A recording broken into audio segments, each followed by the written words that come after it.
రాధాకృష్ణులు విడిపోయిన తర్వాత కనీసం ఒక్కసారైనా శ్రీకృష్ణుడిని చూడాలన్న కోరికతో రాధాదేవి పని మనిషిలా వేషం ధరించి ద్వారక చేరుకుంది. ఎన్నాళ్ళైనా తనకి శ్రీకృష్ణుడిని చూసే అవకాశం దొరకకపోవడంతో రాధాదేవి ద్వారకను విడిచిపెట్టాలని నిర్ణయించుకుని అర్ధరాత్రి సమయంలో అక్కడి నుండి బయలుదేరింది. అలా ఒంటరిగా వెళ్తున్న రాధాదేవికి ఎవరో తనని వెంబడిస్తున్నట్టుగా అనిపించి ఒక్కసారిగా వెనక్కి తిరిగి చూడగానే ఎదురుగా శ్రీకృష్ణుడు కనిపించాడు.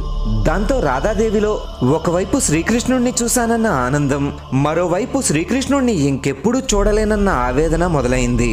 అది గమనించిన శ్రీకృష్ణుడు రాధాదేవిని ఏదైనా వరం కోరుకోమన్నాడు. శ్రీకృష్ణుడితో శాశ్వతంగా ఉండాలని కోరుకోవడానికి బదులు రాధాదేవి చివరిసారిగా తన కోసం వేణుగానాన్ని వినిపించమని కోరుకుంది. ఒక ప్రత్యేక బాణిలో అంతకు ముందెన్నడూ లేనంత మాధుర్యంతో శ్రీకృష్ణుడు వేణుగానాన్ని ఆలపించాడు. ఆ వేణుగానాన్ని వింటూ రాధాదేవి తన దేహాన్ని విడిచిపెట్టి శ్రీకృష్ణుడిలో ఐక్యమైపోయింది.